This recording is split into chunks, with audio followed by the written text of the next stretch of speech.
The story begins in a dark room where a young man with glasses sits at a cluttered desk with 2 computer screens. He stops typing and leans back in his chair as he takes off his headphones, noting that a game service has ended after only 3 years. He lies down and drinks from an energy pouch, complaining that the game was weak and calling it hot garbage. He sits back up and demands a game that takes 10 years to beat. He starts typing on his keyboard and enters keywords like video game, garbage balancing, and hardcore into a search bar. He clicks the search button. A website appears on his screen showing purple clouds and lightning over dark mountains with Japanese text. The text asks if he wants a game that never ends and offers a fantasy world of swords and magic. He looks at the difficulty settings available. He sees easy, normal, and extra. He scrolls down and finds a setting called Hell Mode. He is surprised by the name. The screen displays a warning that regret is the least of his worries and that he will be faced with utter despair. The man scoffs at the warning, claiming he has heard it before, and challenges the game to bring it on. He selects Hell Mode. The text on the screen explains that in Hell Mode, leveling up requires 100 times more experience than in normal mode.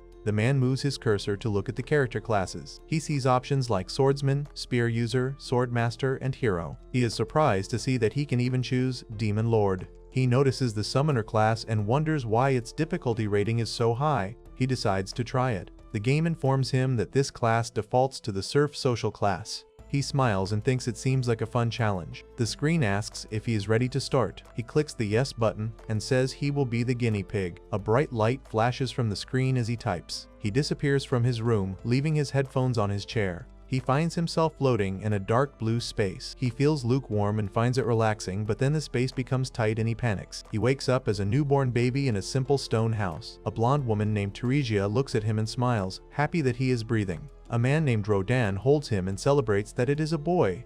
The man realizes he has been reincarnated and thinks the situation is a literal take on the reincarnation trope. He cries loudly. Rodan comforts him and says he has already picked a name. He names the baby Alan. Rodan holds Alan outside under a colorful sky. Text appears in the air stating that leveling up requires 100 times more experience than normal mode, and that there is no level cap. It also says that if he overcomes despair, he will discover the principle of the world. Theresia feeds Alan a spoonful of food. He eats it happily. Alan narrates that he used to be a 35-year-old uneducated salaryman named Kenichi Yamada, but now he is 1 year old. He understands their language and knows he was born into a serf family in a frontier village without a name. He introduces his father Rodan as a hard worker and his mother Theresia as a sweet woman in her late teens. He notes that he is their only child for now. Theresia wipes his face with a cloth. She then wipes Rodan's face and they laugh together. Alan yawns and falls asleep. Theresia puts him to bed. Alan wakes up in the middle of the night. He decides it is time for the adults to have dinner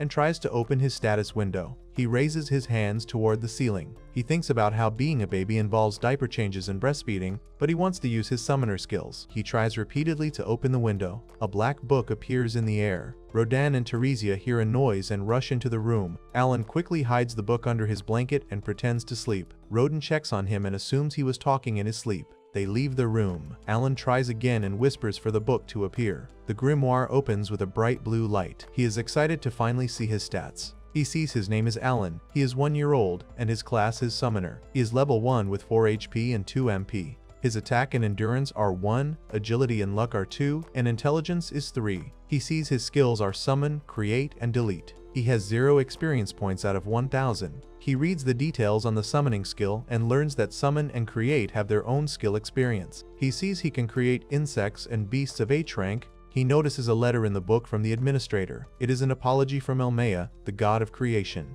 The letter apologizes for the delay in delivering the grimoire and explains that since he selected a class still under testing, it took time to finish the paperwork. It states that they do not accept questions or cancellations. Alan is annoyed but eager to summon something. He tries to summon an insect by shouting commands, but nothing happens. He tries different phrases like abracabug-ra, but fails. He realizes there are no walkthroughs in this world, and he has to figure it out himself. He guesses he has to use the create skill first. He commands the book to create insect. A glowing blue light turns into a card with a grasshopper picture. The book notifies him that 1 insect H rank card has been created. He is excited. He waits until the next day to summon it.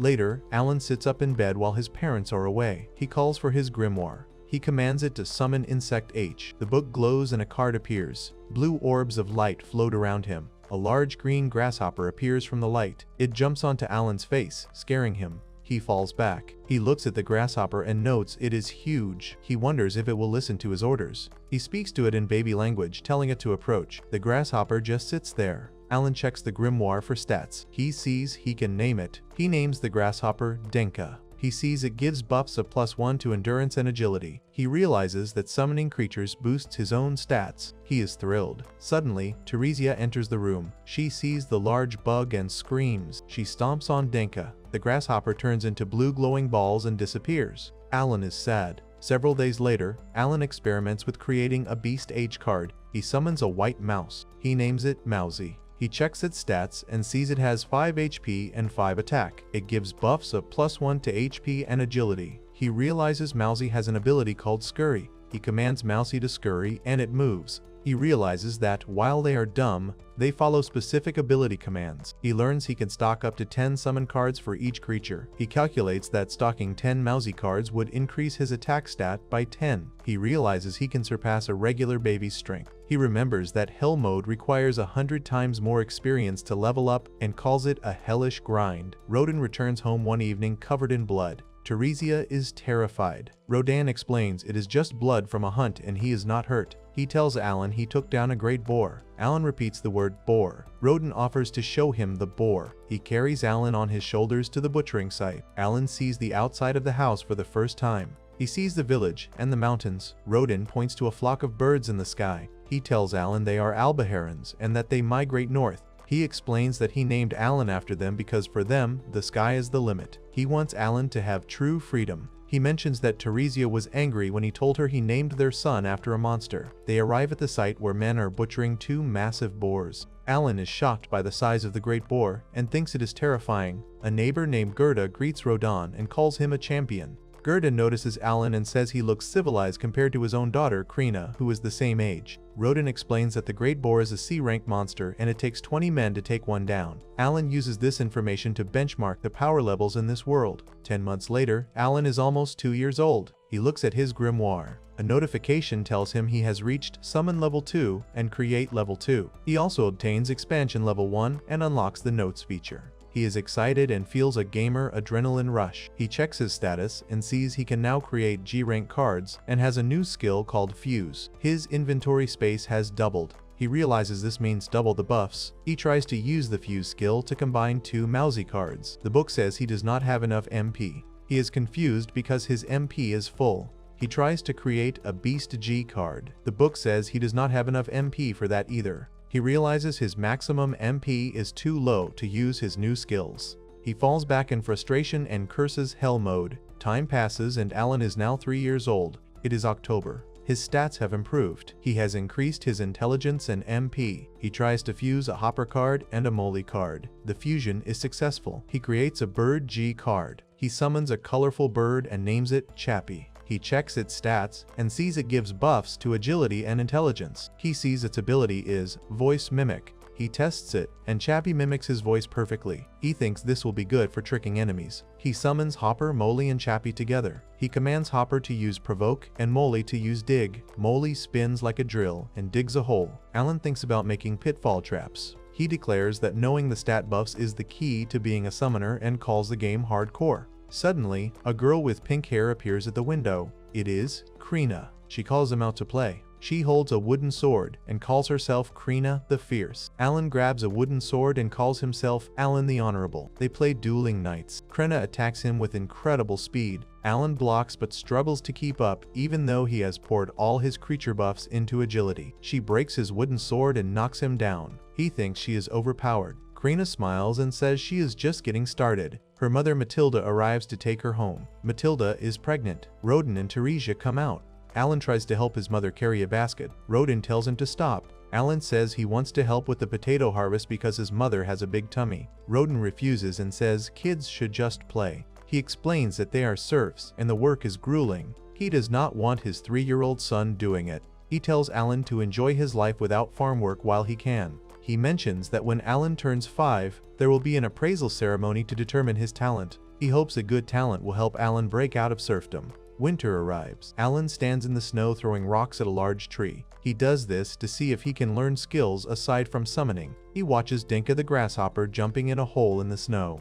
Krina arrives and hits a wooden board with her sword. The board flies through the air and hits Alan in the head. He goes flying and crashes into Teresia's stomach. Denka jumps out and bites Teresia's leg. She screams. Rodin panics and asks if the baby is coming. He tells Krina to fetch her mother. He carries Teresia inside. Alan feels guilty about leaving Denka out. He helps by blowing on the fire to heat water. He wishes he had played a birthing simulation game. Matilda and Gerda arrive to help. The men are sent outside. They wait until sunrise. A baby's cry is heard. Rodin and Alan rush inside. Teresia is holding a newborn baby. Rodin is happy. It is another boy. Teresia asks him to name the baby. Rodin names him Mash. Teresia warns him not to use a name taken from a monster again. Rodin laughs nervously. Alan looks at his little brother Mash. He thinks about his past life as a broke and lonely salaryman and decides he is not sad to leave it behind. He wants to hoard equipment and max out his stats in this new world. He greets Mash. Mash cries. Teresia comforts the baby. Alan smiles and laughs. He vows to free his family from the drudgery of serfdom, even though he is not sure how he will do it yet. The credits roll as scenes show Alan growing up, crawling, running through fields and throwing stones in the snow.